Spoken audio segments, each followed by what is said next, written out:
Good afternoon. My name is Mackenzie, and this is my typical developmental project for Pediatric 722.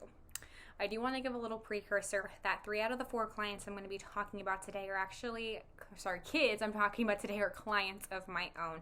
Because of that, I can't talk about diagnoses and kind of give some rationale as why I'm seeing some of the things I'm seeing, but I will be as accurate and as descriptive as possible with the things I see on a day-to-day basis with these children. So without further ado, I will talk about my first kid from the 0 to 2. He is 2 years old, and I'll kind of just get into it. So I work with him, and I work with him about once a week, and we focus on a lot. Things I typically see and have picked up on for occupational performance is he is very, very reliant on family. He cannot dress himself, and he is really passive with pretty much every hygienic routine, meaning he doesn't actively try to put his arms in his shirt. He doesn't actively try to help in any way. A lot of kids will try to tap their head while they're doing a showering routine, and he doesn't do any of that. So again, very dependent. With feeding, he cannot use utensils. And he has a really hard time with bowls and plates. They have the ones that suction. I think it's more of just an aversion versus he isn't able to use them, but he does not like eating off of things. So a lot of what he'll eat when possible is going to be harder crackers, fruits, and vegetables that can kind of be on a table, just because he's a little bit more successful with that. With eating, if it is big enough that he can kind of grasp, he can pick things up off of a table, and so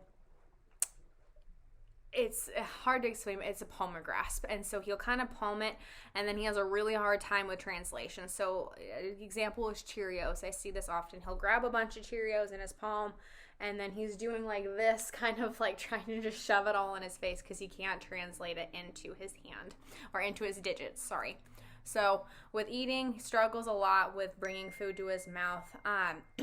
He also struggles a lot with using a cup. However, he can use a sippy cup. So that is definitely something that is cool to see.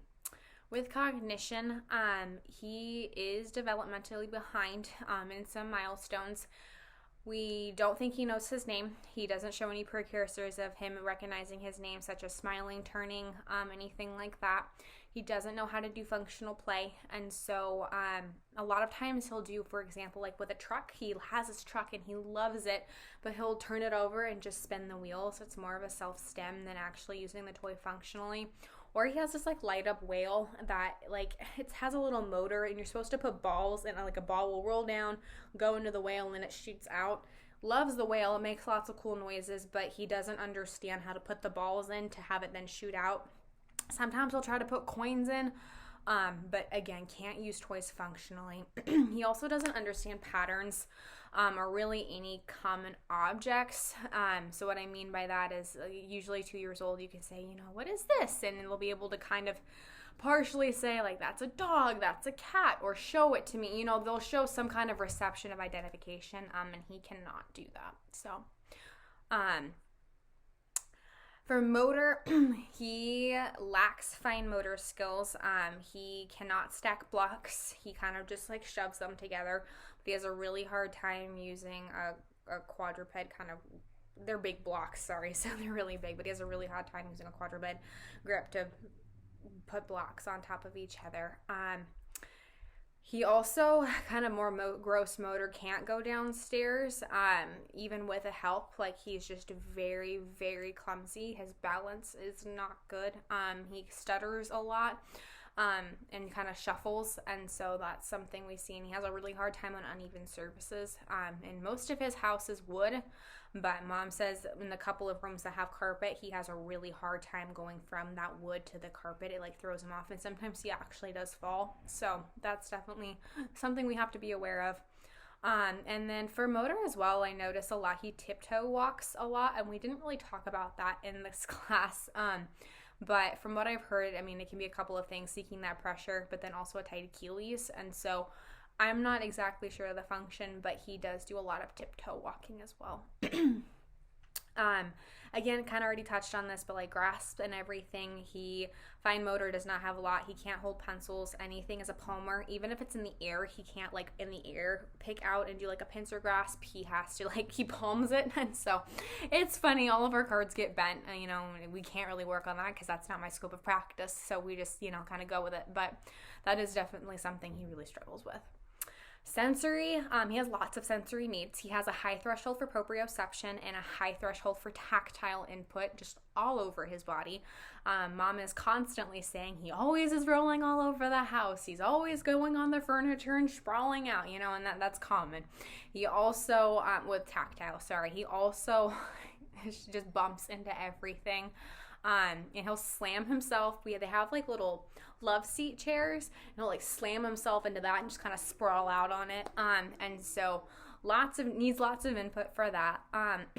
He has a yoga ball, and we do that as a pairing activity, and he loves to roll on it and bounce on it. So that's something we do a lot, and he loves it. And I typically notice that if we do that for about 15 to 20 minutes, he's seeking those tactile inputs a little bit less. Last but not least, he has a very low threshold for sensation, like visual sensation. He does not like bright lights, and the house has to be constantly dimmed. If it's too bright, there are a lot of aggressive behaviors, and he just cries a lot more. You just tell he's uncomfortable. So a lot of times throughout our session, we have dimmed lights. Last but not least, social emotional for this kiddo. He does not talk. He does not talk. And he doesn't really show any understanding yet of basic functional communication. However, we do work with a packboard with him. He does babble, and he'll make sounds a lot, and he'll also say buh, buh, buh, buh a lot, or boo. And so those are kind of the only things he'll say. As far as more social, like I mentioned, he does have a sister, but he avoids her at all costs. Doesn't like to share, doesn't turn take, doesn't want to even really interact. Even with me, I'm a very high reward for him, but he doesn't like playing with me. He likes to like be held by me and cuddled, but playing he wants nothing to do. So kind of that social emotional he has a hard time with. And then because he doesn't communicate, there are a lot of behaviors such as screaming, tantruming, just because he doesn't have a way to tell us what he wants. And so a lot of times if he's hungry, can't tell us he's hungry, we'll get a lot of crying and screaming. And so has a lot of emotional behaviors that go kind of along with his day-to-day life. So, and I get it. The next kid we can talk about is my kind of 3 to 5 age group. And this kid is 5 years old. He's a boy. And he is very low functioning, kind of all in all, and just has a lot of different needs. For occupational therapy performance, he is very dependent on his mother. Mom has to bathe him, take him through every kind of hygienic routine. Again, he is very passive as well, doesn't really engage. He does like baths. He loves sensory everything. We'll get more into that later. So he loves kind of just sitting in it, but he's not actually trying to engage and help mom do some of his basic ADLs. The only thing he can do independently is eating. And so mom can bring him a plate of food, and he knows how to use a fork and a spoon and a cup. And he will eat independently. However, it is extremely messy. And because of some of his sensory needs, he does not try to really clean up after himself. So it is just a mess. But he can do it himself, so that's pretty cool. Cognition, he is very low. He recognizes his name. However, he doesn't understand language. He doesn't understand, again, kind of that receptive identification of things he doesn't do. He doesn't understand colors, letters, numbers. Like if you say point to blue, he's not going to know. And he probably doesn't even know I know he doesn't know what the point to, he doesn't know what that phrase means. So I work on that a lot of just teaching him different cues, teaching him how to mimic me, different things like that. And that's something we do a lot. On top of that, he doesn't know how to do functional play. And again, lots of sensory, but anything toy-wise typically just ends up in the mouth to orally stimulate. And so doesn't really enjoy toys, doesn't know how to play. He has a brother, and he doesn't play with brother. And so kind of that cognitive piece, it's definitely a little bit of a struggle. He is not where typical 5-year-olds would be in kindergarten. For motor, he's really strong, and he's got a really good walk. He's got great balance. He's got great postural control. He doesn't really stumble. We have foam boards, not foam boards, it's like a foam mat with different textures all over it, and he loves to run all over, but there's bumps and everything, and he's able to run, and he doesn't really show any signs of stumbling, anything like that. He's got really good coordination. On top of that, he has got really good bilateral coordination. When, for example, he's coloring, he uses a tripod grasp, but it's static, and so he'll use 2 fingers, and it's like he moves with his entire elbow, like it's his forearm that's moving, not his wrist, but he can still color. And then his other hand for the bilateral coordination actually is on the board and is controlling it. So it still moves, but again, that is really cool to see. For sensory, as I've kind of already precursor to, he has a lot of needs. First and foremost, he has a high threshold for proprioception. He bounces everywhere, runs into walls, runs into the couch, runs into me, mom, everyone. And this is a big thing. Mom is always running into the walls. I'm concerned. Is he okay? And we have to kind of coach through that. Another thing is high threshold for tactile input. He loves water. He loves to take baths. He constantly dunks his own head into the water, which is cool to see, but loves that input. Most specifically, I guess the most, and something that I really have to work with the most, is tactile input in the oral cavity. He constantly is putting things in his mouth, constantly wanting to chew on things, and honestly has better attention when he does. So it is a very high need for him. So that is something I am always having to address. We have it's like a shark tooth kind of chewing necklace. It's like a rubber shark tooth, and he does that. Absolutely loves it.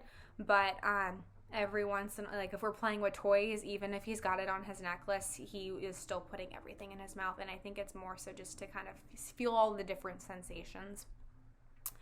For social emotional, I already mentioned this is nonverbal, but he babbles a lot, and he has functional babbles, for lack of better words. And so pillow will be puh, puh, puh, puh, puh.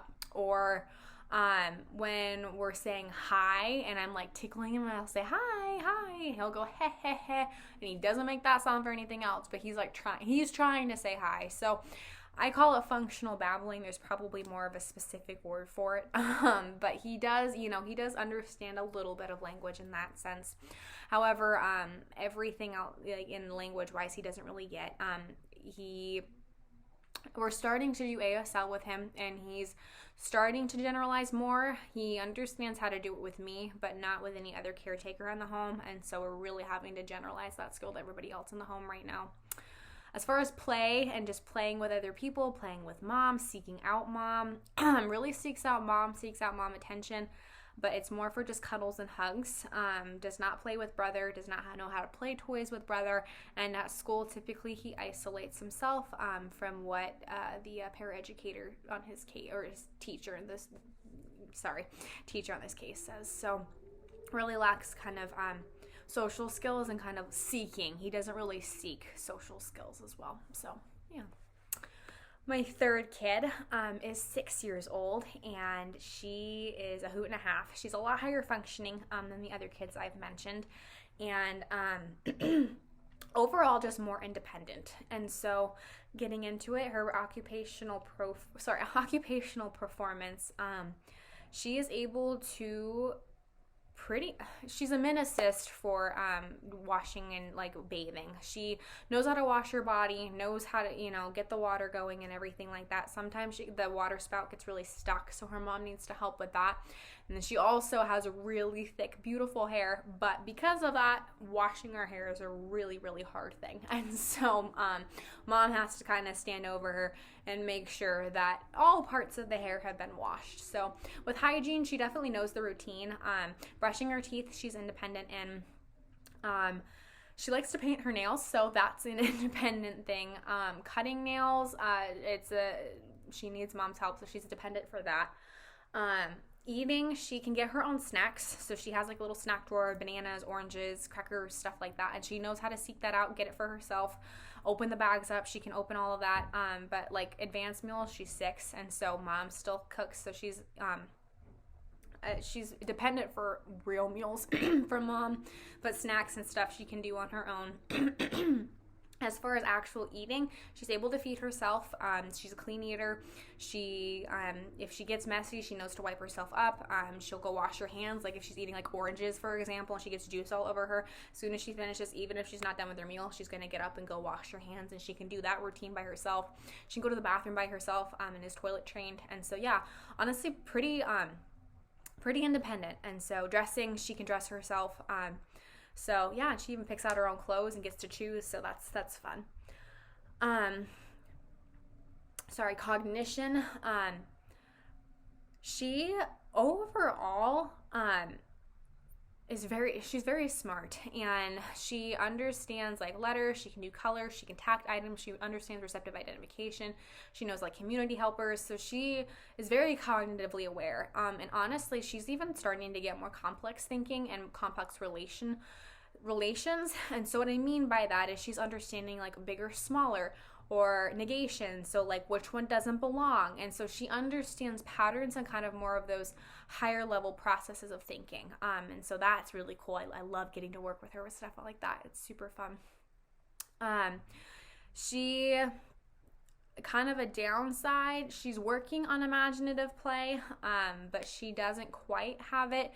She scripts a lot. That's a lot of her communication. And so in the past, she's been taught how to play, but she more so scripts it, and it's not like something she's thinking about and making up as she goes. So she does play, and it is functional play, but it's not imaginative, if that makes sense. So yeah. As far as motor skills, she's got a dynamic tripod grasp.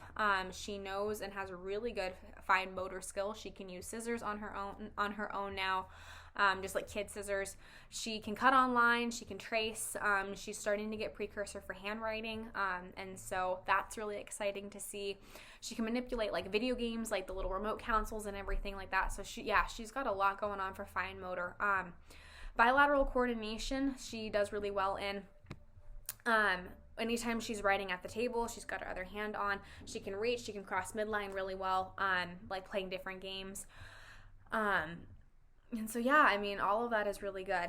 As far as gross motor goes, she does stumble a little bit, and her balance is not the best, and so that is definitely something she struggles with. And so things like uneven surfaces, like we've gone to parks and stuff before, and kind of like the wood chips, she has a really hard time running and stuff like that. And so because of that, it does kind of delay her with like being able to play with peers and everything. So that is definitely something that kind of a limitation I've seen with her. As far as sensory, not as many needs. She has a high threshold for proprioception. She, bless her heart, loves to get up on, it's like not a nightstand, but it's like a nightstand, and she jumps off, and mom has like an air bed for her, and this is like something mom's okay with, and so she like jumps off and does that.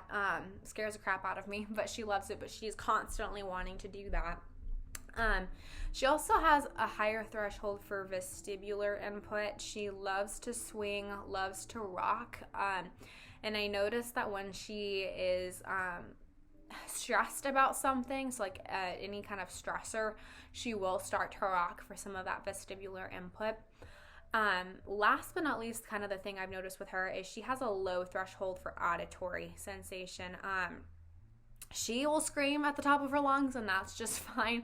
But as soon as I'm talking loud, walking on the side of, not a road, that sounds bad, but like walking outside, very sensitive to that. So like the cars and people walking by, dogs barking, everything like that is definitely a stressor for her. And so a lot of times she'll put on headphones. Mom has like these noise canceling headphones for her. She loves them, works perfect. And so when she has those on, she is able to just concentrate and do a lot better. Social emotional. She can talk. Like I said, though, she scripts. She has limited communication, so she's kind of selective. And so she can communicate what she wants. Like if she wants a banana, she'll say banana, but she doesn't say I want a banana. And so typically with 5, 6, 7 year olds, you're going to see more of those phrases to sentences, and they're simple, and you might have some grammatical errors, but they're still using full sentences, and she doesn't. The most she'll use voluntarily is 1 to 2 words. And it's typically I want, no, things like that. So, but if you prompt her through it, she can say more words, and she also loves to sing. So it's not that she doesn't have the capabilities to, she just chooses not to. So that's something we work a lot on. On top of that, she's got 2 sisters and a brother, and so the household is full of social interactions, and she loves her sisters. They play, they have so many toys that are like grooming dolls and everything like that. She loves to do that. She has a farm full of animals that they will play, and all the animals are having a sleepover. I've heard spa nights before and stuff like that, and so she does a really good job. She has a baby sister, and she shares wonderfully with her. The baby sister kind of just takes things, and she's okay with it. She'll ask for it back, or she'll get my attention to try to get it back, but overall, she does very good. She's able to control herself. She knows her personal boundaries, personal space, and so because of that, she's really good, and she really can have good functional relationships, which is awesome to see. The last kid is not one of my clients, so I can give a lot more in-depth detail about. His name is Bob, and he is 21 years old, and he has Down syndrome. I have known Bob, oh my goodness, since I was like 5. We went to elementary school together, and then we went to high school, and I actually got to be like a parent. And on top of that, I also got to teach him and coach him in the Special Olympics. And every year when I go home, I always see him. So he holds a very near dear place in my heart. And so I got to do a Zoom call with him recently. And I'm just going to kind of walk through some of the things I saw, some of the things we did, and go from there. So for occupational performance, he is very independent with pretty much all ADLs. He can dress himself, go to the bathroom. He will, shave. He knows how to brush his teeth, use deodorant, all of those things he knows how to do by himself. As far as eating, he eats by himself, and he can prepare simple meals for himself. However, more complex meals he does need assistance and guidance in. And as far as community mobility, he is reliant on family and friends. He has learned how to use the bus, but has a hard time with directional following, and so knowing when to get off the bus has been an issue in the past. And so because of that, he kind of knows, but he usually needs a buddy. So if he is doing kind of independent, he's going to need some kind of assistance from his family, so a min assist. As far as eating goes, as far as cognition goes, he is functioning at about a 7-year-old level. So he knows letters, numbers, how to do basic addition, subtraction, some basic multiplication, no division, can count, group, sort, can do some relational things. And so, very, very smart. Something I saw in particular when we were doing our Zoom call was he was showing me all of he loves Mickey Mouse, and he has all these Mickey Mouse toys and dolls and action figures and things like that. And he used to not be able to count over 10, and he can now count to 100 because he counted over 20 something Mickey Mouses, and it was really cool to see. But he did that, and so that again, just cognition. That's what kind of where he's at. As far as motor, he is a little clumsy when he walks. He has a hard time with uneven surfaces, and balance is a really hard thing for him. He cannot really stand on one leg at a time, anything like that. So though that's kind of a major deficit, gross motor. Fine motor, he does well. He's got a dynamic tripod grasp. He loves to color on whiteboards and stuff like that, and it's legible. His handwriting is great, and so That's cool to see. As far as kind of opening things and just more fine motor, he can manipulate things really well. He's got great in-hand manipulation. He likes to do he likes to twirl different pencils and things in his hands. I think that's really cool, and it's a form of self-stimming. But he can do rotation, translation, all of the things with his hands he can do. He was showing me he has a drumstick, and he was showing me in the video him and his drumstick. So that was pretty cool. Sensory doesn't have a lot of sensory needs. Only thing he has is a low threshold for auditory sensation. And so he has headphones that he wears just kind of on a day-to-day. In home, he doesn't really wear them because everybody's just kind of quiet and respectful of him. But out in public, he has got to have them on. And he's such a hoot because he loves fireworks of all things. And so his family has bought him noise-canceling, really good noise-canceling headphones. And every year for the 4th of July for 20 years, he would come over for the 4th of July and watch us shoot off fireworks. And he loves it, as long as the auditory isn't a big thing. So anyways, that's a side note, but he's funny. Social, emotional, he does have friends, and he can text, and he'll text his friends or video chat, and he knows how to call. He calls me about once a week, we did a Zoom call, and so he can have conversations that are very basic, and he more so initiates questions, meaning he'll ask me, what are you doing? How are you? How's school? He's learned to ask those questions, and he has a really good job listening. However, if I ask him questions, typically I get 1 to 2 word responses, or he'll talk, but it'll be too fast and kind of slurred together that I can fully understand. So I'm kind of just picking out bits and pieces that I am understanding and kind of going with that with the conversation. For behaviors, doesn't really have any. He's just a very sweet, laid back kid. Because he can communicate his needs, there really isn't ever kind of a behavior. Sometimes if he doesn't want to clean, he'll say no, but he has chores and goes through them, and he tolerates them fine. And so, yeah, kind of that social emotional regulation he's got down to a T. He just kind of accepts things and will advocate for himself when he doesn't like something. So yeah, thank you so much for listening to my typical developmental project, and I hope you have a wonderful rest of your day.